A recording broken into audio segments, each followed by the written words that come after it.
Everyone, welcome everyone in doctor Nehu YouTube channel.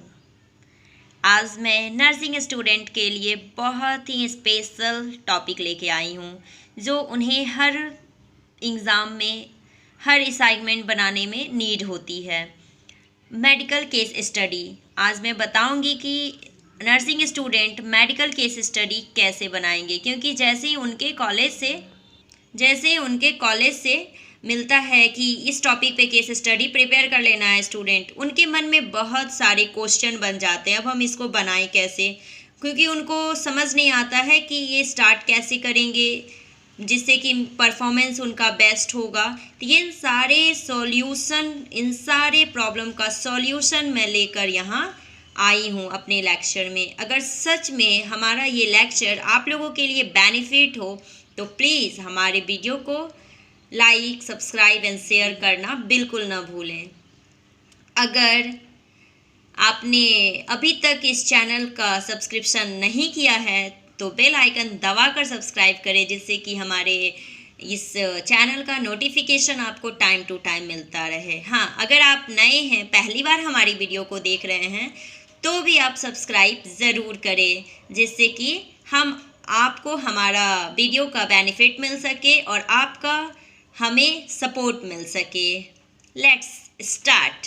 अब हम start करते हैं अपने वीडियो को। तो मैं बता रही हूँ मेडिकल केस स्टडी। तो मैं इस केस स्टडी में आपको टोटल रूल बताऊंगी कि किस तरीके से आप बनाओगे, जिससे कि आपका केस स्टडी का परफॉर्मेंस बहुत ही यूनिक एंड बेस्ट होगा। और उसके साथ साथ मैं एक केस को भी ली हूँ, उस केस से आपको अच्छे से समझ में आएगा कि ये कैसे बनाया जाता है। तो मेरा जो केस है वो मैंने केस प्लेग लिया है, medical case study on plague.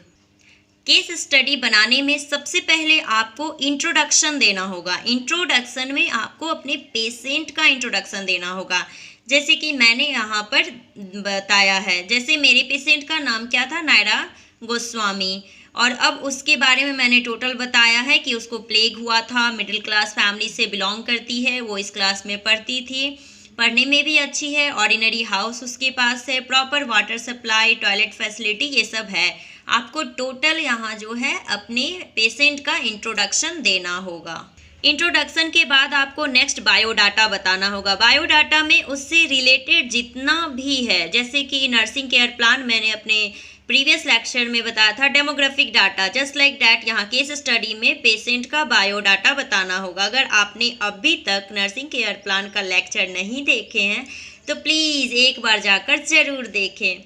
जैसे बायोडाटा में name, age, father's name, sex, religion, marital status, occupation, address, registration number, bed number, DOA means date of admission, DOD date of discharge, diagnosis, ये सारे चीज़ को आपको इसमें fill up करना होगा। I hope इसमें किसी को कोई प्रॉब्लम नहीं होना चाहिए। ओके, आगे बढ़ते हैं। उस बायोडाटा के बाद पेशेंट का हिस्ट्री लेंगे। पेशेंट हिस्ट्री में पास्ट हिस्ट्री देखेंगे और प्रेजेंट हिस्ट्री देखेंगे। पास्ट हिस्ट्री में मेडिकल हिस्ट्री पूछेंगे और सर्जिकल हिस्ट्री भी। मेडिकल हिस्ट्री में ये देखना है कि उसको पहले से कोई डिजीज़ ये सब तो नहीं था, टाइफाइड, जॉन्डिस, डायरिया, इस टाइप का कोई प्रॉब्लम तो नहीं था। या सर्जिकल हिस्ट्री में देखेंगे कोई ऑपरेशन तो नहीं हुआ है इस टाइप से, या फिर कुछ उसको फ्रैक्चर ये सब तो नहीं हुआ था कभी, ये सब उनसे आप पूछोगे। प्रेजेंट हिस्ट्री में पेशेंट आपको क्या क्या कंप्लेन कर रहा है उस चीज़ को यहाँ नोट डाउन करना है। जैसे आपका पेशेंट का नाम क्या है, एज क्या है, वो कौन से वार्ड में एडमिट हुआ था, बेड नंबर क्या है, उसकी कंप्लेन क्या थी एडमिशन के टाइम, इसके साथ साथ उनको कितने दिन तक और भी क्या क्या हुआ था, जैसे कि इंडिकेट हो कि हाँ प्लेग हुआ था। जैसे कि मेरे केस में प्लेग का ये है केस स्टडी। तो प्लेग केस स्टडी में पेशेंट ने बताया था कि उसको बॉडी एक, abdominal pain, headache, muscles pain, ये सब हुआ करता था। 2 से 3 दिन तक लगातार वॉमिटिंग भी हुआ, साथ में ब्लडी स्पुटम, ये सब का भी डिस्चार्ज उसको होता था। तो ये सारे कंप्लेन जो थे प्रेजेंट हिस्ट्री में पेशेंट का था, जो आपको यहाँ पर कम्प्लीटली अपने केस स्टडी में लिखना होगा। केस स्टडी जितना क्लियर होगा उतना ही आपका केस स्टडी बहुत ही बेटर परफॉर्मेंस लाएगा, स्कोरिंग भी होगा।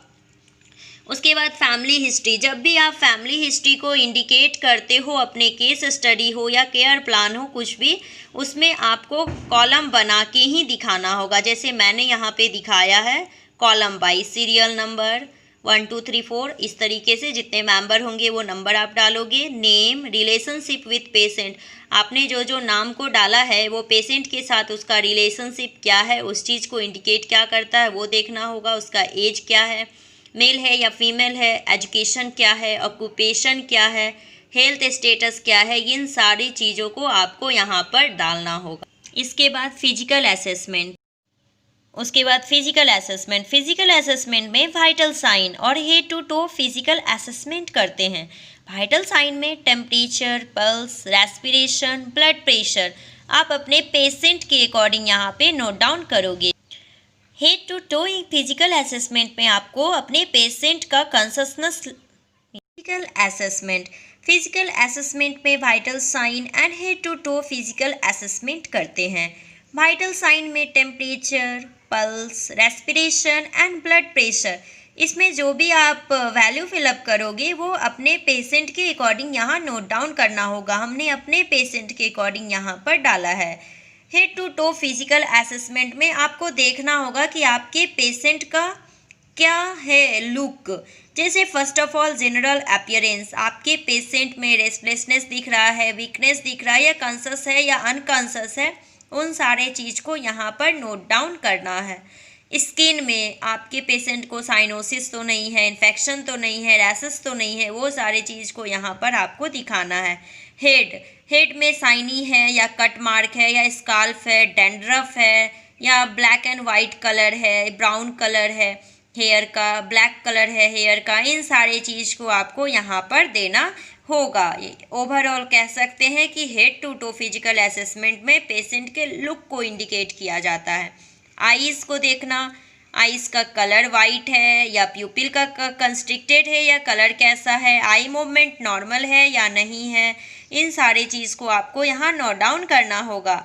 नोज़, नॉर्मल सेप्टम है या नहीं, या रनिंग नोज़ है या फिर पॉलिप्स है, कोई भी प्रॉब्लम तो नहीं है, उन सब चीज़ को यहाँ पर आपको दिखाना होगा। माउथ में जैसे लिप जो है डार्क कलर का है या टंग पिंक कलर का है, नॉर्मल है या क्लीन नहीं है, ड्राई लिप है, क्या आपको दिखा, उन सारे चीज़ को आप यहाँ पर नोट डाउन करोगे। नेक नॉर्मल है, सिमेट्रिकल है, क्या है आपको यहाँ पर दिखाना होगा। एब्डोमेन भी उसी टाइप से आप ऑब्जर्व करोगे, उसको पेन है या उसका बॉवेल साउंड क्लियर है या एब्सेंट है, उन सभी चीज़ को यहाँ लिखना होगा। बैक में कोई इन्फेक्शन तो नहीं है। अपर एक्सट्रीमिटीज़ मूवेबल है या क्लम्बिंग फिंगर है, ये सब चीज़ को आपको यहाँ पर बताना। मूवेबल है या क्लविंग है, ये सब को देखना होगा। लोअर एक्सट्रीमिटीज़ में भी सेम चीज़ आपको ये आइडेंटिफाई करना होगा। जब आप यहाँ तक कर लेते हैं असेसमेंट, देन आपको अपने नर्सिंग केस स्टडी में, मेडिकल केस स्टडी में अब पूरा डिटेल आपको बताना होगा जिस चीज़ पे आप केस स्टडी कर रहे हो। जैसे मैंने यहाँ प्लेग पर एग्जांपल लिया है, आप किसी भी चीज़ पे केस स्टडी करते हो तो आपको यहाँ फुल डिटेल बताना होगा। प्लेग क्या है, प्लेग का टाइप क्या है, मोड ऑफ ट्रांसमिशन क्या है, जैसे मैंने यहाँ बताया है, ठीक उसी तरीके से आपको भी अपने डिजीज़ कंडीशन के अकॉर्डिंग कंप्लीट इन्फॉर्मेशन देना होगा। डिटेल यहाँ बताना होगा, उसके टाइप क्या हैं, उसका मैनेजमेंट क्या है, ट्रीटमेंट क्या है, रिस्क फैक्टर क्या है, कॉजेस क्या है, ये सब चीज़ आपको यहाँ इंडिकेट करना होगा। आपके सारे डाउट आज क्लियर हो जाएंगे केस स्टडी से रिलेटेड, तो आप प्लीज़ हमारे साथ इस वीडियो को एंड तक ज़रूर देखें, बीच में देखकर नहीं छोड़ें। जैसे कि अब है डायग्नोसिस में क्या आपने डायग्नोस्ट किया है, उस चीज़ को यहाँ पर नोट डाउन करना है। उसके बाद जैसे ही आप ये कर लेते हो तो अपने डिजीज़ कंडीशन के अकॉर्डिंग आपको अपने डिजीज़ के बारे में बताना होगा। जैसे कि डिफिनीशन ऑफ प्लेग यहाँ पर मैंने दिया है। प्लेग जो है अर्सिनिया पेस्टिस की वजह से होता है, वो रोडेंट फ्लीज से ट्रांसमिट होता है। फीवर और लिम्फेडेनोपैथी, ये सब से हम पहचान सकते हैं कि वो प्लेग होता क्या है। और प्लेग का अनदर नेम ब्लैक डेथ है। ये सब हमने अपने डिफिनीशन में इंक्लूड किया है। तो आप जो भी अपने डिजीज़ कंडीशन लोगे उसके अकॉर्डिंग आपको यहाँ डिफाइन करना होगा। फिर उसके बाद इंसिडेंट आता है। इंसिडेंट में आपको बताना है रीज़न, किस रीजन में, किस एरिया में, कौन से ईयर में ये जो है फैला था या कितना ज़्यादा इसका केस बढ़ा है, कौन सा जगह पर इसका केसेस ज़्यादा मिला है। इन सारी चीज़ को आपको यहाँ नोट डाउन करना होगा। फिर है टाइप्स, इटियोलॉजी। अब अगर हम टाइप, तो अगर केस स्टडी में आप ये पूरा डिफाइन करते हो तो उससे पहले आपको कंपैरिजन करना होगा according to book and according to patient. According to book में कितने टाइप हैं उन सारी चीज़ को आपको यहाँ पे लिखना होगा अपने डिजीज कंडीशन के अकॉर्डिंग, जैसे मैंने प्लेग का लिखा है।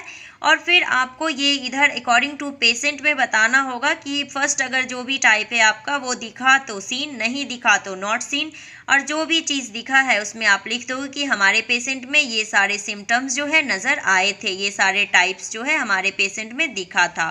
उसके बाद 1 बाय 1 जो है सारे टाइप्स को डिफाइन करोगे, जैसे मैंने यहाँ पर किया है, ठीक उसी तरीके से आपको भी करना पड़ेगा। देख रहे हैं ना किस तरीके से मैंने डील किया है। आपको भी अपने केस स्टडी को इसी टाइप से फॉलो करके बनाना होगा अपने डिजीज कंडीशन के अकॉर्डिंग, जिससे कि आपका जो केस स्टडी है बहुत ही अच्छा बने, यूनिक बने, और आप जो है एक अपना अच्छा आइडेंटिफिकेशन अपने कॉलेज में ला सको, कहीं भी एक्सटर्नल के सामने ला सको, जिससे कि आप अपने असाइनमेंट में मार्क्स जो है अदर स्टूडेंट के कंपैरिजन अच्छा गेन कर सको। अगर ये लेक्चर सच में आपको बहुत पसंद आता है तो शेयर, लाइक, सब्सक्राइब ज़रूर करें, और नए हो तो सब्सक्राइब करके हमारे सारे वीडियो को एक बार ज़रूर देखें। फिर मोड ऑफ ट्रांसमिशन, जैसे मोड ऑफ ट्रांसमिशन मैंने अट्रैक्टिव वे में बनाया है, ठीक इसी तरीके से आप भी अपने केस स्टडी को थोड़ा अट्रैक्टिव बनाओगे तो ज़्यादा बेटर होगा, क्योंकि हम लोग जानते हैं ना आइज़ क्या है, अट्रैक्शन, आइज़ अट्रैक्ट होता है किसी अच्छी चीज़ को देखकर। तो आपको भी अपने केस स्टडी को उतना ही ब्यूटीफुल बनाना है जिससे कि आपके केस स्टडी को देखते ही एक्सटर्नल जो है ये शाबाशी देना स्टार्ट कर दे। और आई होप हमारा ये वीडियो देखने के बाद आपका केस स्टडी तो बहुत ही अच्छा बनने वाला है। जैसे फिर आपने जो मोड ऑफ ट्रांसमिशन को यहाँ पर इंडिकेट किया उसको 1 बाय 1 आपको डील करना पड़ेगा कि ये कैसे हुआ, लॉन्ग सेंटेंस के जैसे जैसे मैंने यहाँ पर किया है ठीक इसी तरीके से आपको भी बताना होगा। फिर प्री डिस्पोजिंग फैक्टर, ये प्री डिस्पोजिंग फैक्टर में भी यही चीज़ करना है। केस स्टडी आप जब भी बनाओगे तो आपको कंपैरिजन करना होगा according to book and according to patient. Book में क्या लिखा है और आपके पेशेंट में क्या ऑब्जर्व हुआ है, उन दोनों को कंपैरिजन करने के बाद ही आपको जो है इन सारे चीज़ों को 1 बाय 1 जो है डील करना होगा, जैसे मैंने यहाँ पर किया है। अगर फिर भी कोई आपको प्रॉब्लम आती है अपने केस स्टडी बनाते वक्त तो आप कमेंट बॉक्स में कमेंट जाकर करें, मैं फिर से ट्राई करूँगी आपके इस प्रॉब्लम का सॉल्यूशन देने में। जैसे आप देख रहे हो कि मैंने 1 बाय 1 सबको प्री डिस्पोजिंग फैक्टर को 1 बाय 1 डील किया है, आपको भी इसी अकॉर्डिंग डील करना पड़ेगा। आपको लग रहा होगा कि इतना कितना हार्ड वर्क है, बट ये हार्ड वर्क नहीं है। आप जो भी डिजीज कंडीशन लोगे उसका कंप्लीट आपके पास इंफॉर्मेशन होना चाहिए। बुक से हेल्प ले सकते हो, नेट से सर्च कर सकते हो, और आप अपने केस स्टडी को एकदम ब्यूटीफुल ऑसम बना सकते हो। फैंटास्टिक स्टूडेंट, देखो प्री डिस्पोजिंग फैक्टर के बाद मैंने क्लिनिकल फीचर को लिया। ये भी मैंने कैसे किया, according to book and then according to patient. Clinical features का मीन साइन सिम्टम्स होता है, तो आपको बुक में क्या क्या साइन सिम्टम्स दिया हुआ है और आप अगर सारे टाइप्स के साइन सिम्टम लिखकर और देन एक्सप्लेन करते हो तब तो और भी कहते हैं ना सोने पे सुहागा, जस्ट लाइक डैट आपका केस स्टडी बन जाएगा। इसी तरीके जैसे मैंने यहाँ पे टाइप के साथ साइन सिम्टम्स को इंडिकेट किया है और ये भी बताई हूँ कि ये कैसे पेशेंट में ये सारे सिम्टम्स हमको नज़र आए थे।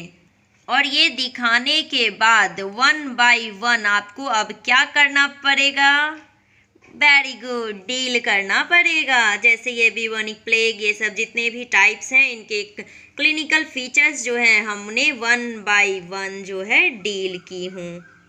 जिससे कि आपके जो भी ऑब्जर्वर हैं, एक्सटर्नल हैं, उनको ये लगे कि आपने जो ये केस स्टडी लिया था, डिटेल स्टडी किया, आपने फुल एफर्ट अपना डाला, 100% को दिखाया है, शॉर्टकट नहीं किया है।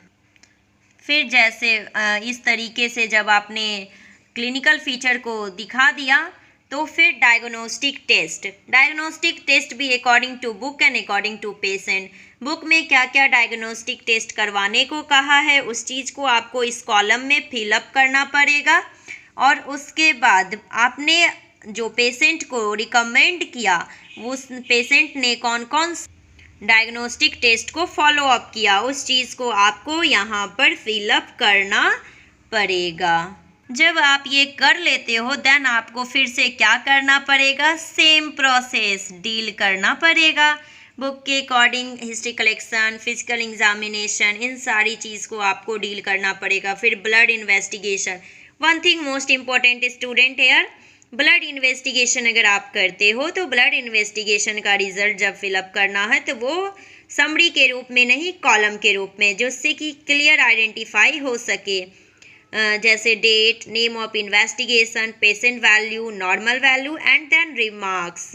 जो इन्वेस्टिगेशन हुआ है उसको यहाँ पर इंडिकेट करना है, पेशेंट का क्या क्या वैल्यू मिला था और नॉर्मल वैल्यू क्या होता है वो यहाँ पर नोट डाउन करना होगा। रिमार्क्स में मैंने अपने पिछले लेक्चर नर्सिंग केयर प्लान में भी बताया था कि नॉर्मल वैल्यू और पेशेंट वैल्यू दोनों को कंपैरिजन करते हैं और देन रिमार्क्स जो है फिलअप करते हैं। जस्ट लाइक दैट वैसे ही आपको यहाँ फिलअप करना होगा।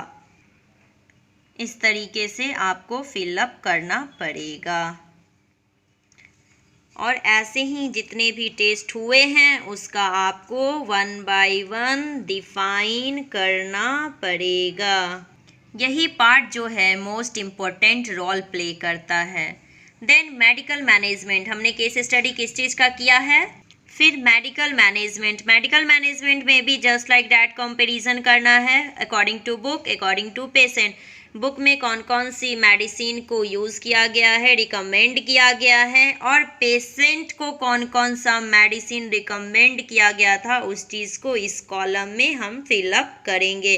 जैसे मैं यहाँ पर अपने प्लेग के कंडीशन को इंडिकेट की हुई हूँ, हमारे पेशेंट में ये सब चीज़ को इंडिकेट रिकमेंड किया गया था, तो आपके पेशेंट को क्या क्या रिकमेंड किया है उसको आप इस कॉलम में फिलअप करोगे, करना पड़ेगा। आपके पेशेंट को जो जो मेडिसिन रिकमेंड किया गया था उसका इस तरीके से आपको ड्रग स्टडी करना पड़ेगा अपने केस स्टडी में, कॉलम बना के, जैसे date, drug name, dose, route, frequency, action and side effect. Date में किस डेट में कौन सा ड्रग चला था, कितना डोज दिया गया था, रूट क्या था, फ्रीक्वेंसी कितना टाइम चला था, और उसका एक्शन, मैकेनिज्म ऑफ एक्शन क्या था। वो जैसी मेडिसिन को टेकअप करता है पेशेंट तो उसके अंदर क्या क्या एक्शन होने लगते हैं, उन सारे चीज़ को यहाँ पर डील करना होगा कि वो मेडिसिन का मैकेनिज्म ऑफ एक्शन क्या है। ये आप सर्च करोगे नेट पे तो आपको इजी वे में मिल जाएगा। फिर उसका साइड इफ़ेक्ट क्या क्या उस मेडिसिन से आपको अपने पेशेंट में ऑब्जर्व करने के लिए मिल सकता है। अगर पेशेंट एलर्जी को है उस मेडिसिन से तो ये सारी चीज़ आपको एब्जॉर्ब होंगी। अगर एब्जॉर्ब होता है तो उस मेडिसिन का इन्फॉर्मेशन आपको डॉक्टर को देना पड़ेगा कि इससे इस पेशेंट को एलर्जी है। ठीक इसी तरीके से आपको जो है जितने भी मेडिसिन आपके पेशेंट को रिकमेंड किया गया है वो आपको कंटिन्यूअस इस तरीके से कॉलम बना के और फॉलो करना होगा, जैसे कि मैंने यहाँ पर किया है।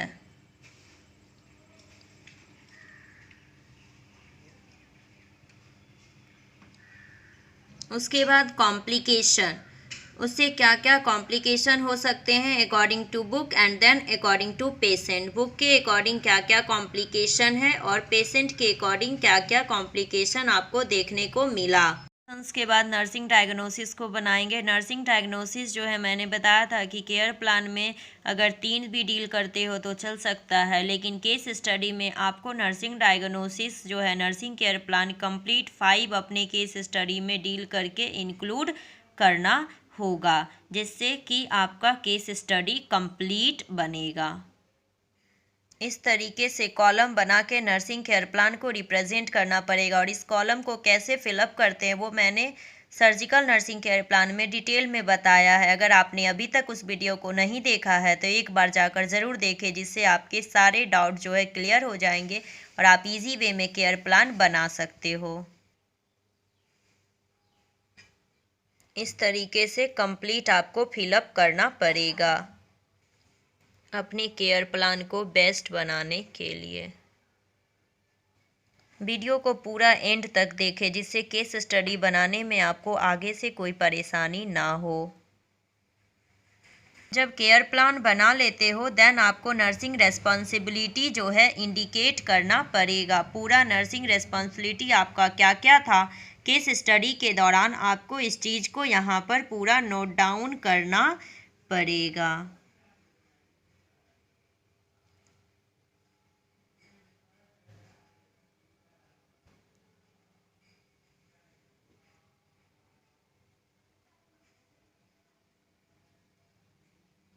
नर्सिंग रेस्पॉन्सिबिलिटी के बाद पेशेंट्स टीचिंग आपको लिखना होगा। आप अपने पेशेंट को डिस्चार्ज के समय क्या क्या टीच करते हो, क्या क्या एडवाइस करते हो, उन सारी चीज़ को इसमें आपको नोट डाउन करना पड़ेगा, जिससे कि आपके पेशेंट का रिकवरी रेट अच्छा हो और आपका भी केस स्टडी जो है सक्सेसफुल हो सके।